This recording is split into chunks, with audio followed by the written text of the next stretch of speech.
یہودیوں کے لیے قومی وطن تحریک کے رہنماؤں میں ڈاکٹر وائز مین ایک اہم نام ہے، جنہوں نے برطانوی لارڈ بلفور نے اس وقت اسرائیلی ریاست کے قیام کا حکم نامہ حاصل کیا جب فلسطین میں یہودیوں کی کل آبادی 5% نہ تھی، جبکہ اس موقع پر لارڈ بلفور نے اپنی ڈائری میں لکھا تھا کہ ہمیں فلسطین کے متعلق کوئی فیصلہ کرتے ہوئے وہاں کے موجودہ باشندوں سے کچھ پوچھنے کی ضرورت نہیں ہے۔ صہیونیت ہمارے لیے ان 7 لاکھ عربوں کی خواہشات اور تعصبات سے بہت زیادہ اہمیت رکھتی ہے جو اس قدیم سرزمین میں اس وقت آباد ہیں۔ تاریخ میں اسے اعلان بلفور کے نام سے یاد کیا جاتا ہے، اور یہ الفاظ آج بھی برطانوی پالیسی کی دستاویزات ڈاکیومنٹس آف برٹش پالیسی کے جلد 2 میں ثبت ہیں۔ جنگ عظیم 2 سے قبل اور بعد یہودی پوری دنیا سے ہر قانونی اور غیر قانونی طریقے سے بے تحاشا فلسطین میں داخل ہوئے، اور عالمی طاغوت نے یہودی آباد کاری کے ساتھ ساتھ ان کی مسلح تنظیم قائم کر کے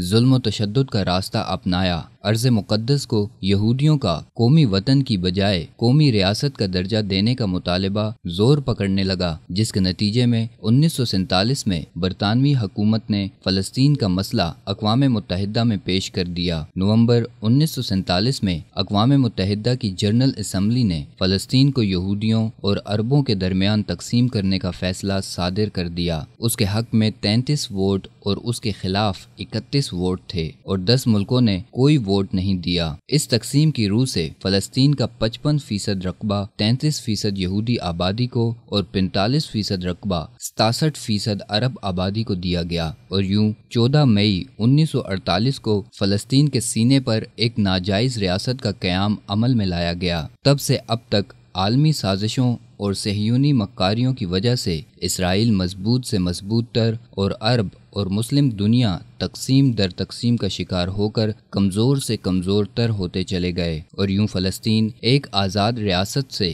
مقبوضہ اور محدود حدود عربہ رکھنے والے ملک کی صورت اختیار کر گیا۔ فلسطین کی تاریخ آزادی میں عظیم حریت رہنما شیخ احمد یاسین شہید نے حماس اور انتفاضہ تحریک کے ذریعے جد و جہد آزادی میں فلسطین میں کلیدی کردار ادا کیا، جبکہ فلسطینی جامعات کے طلباء نے اس تحریک میں مؤثر اور فیصلہ کن کردار ادا کر کے مسئلہ فلسطین کو عالمی فورم پر اجاگر کیا۔ بلا شبہ انتفاضہ الاقصی نے 17 سال کے بعد فلسطینی طلباء کی جانب سے ایک اور مضبوط قدم سامنے آیا ہے کہ 10 لاکھ فلسطینی طلباء نے خود مختار فلسطین کے لیے ایک مہم شروع کر کے اقوام متحدہ کے نام خط بھجوا دیا ہے۔ غیر ملکی میڈیا کے مطابق بتایا گیا ہے کہ آزادی فلسطین کے لیے 10 لاکھ فلسطینی طلباء کی جانب سے تحریر کردہ ایک خط اقوام متحدہ کے سیکرٹری جنرل انتونیو گوڈریس کو ارسال کرنے کے لیے صدر محمود عباس کے سپرد کیا گیا۔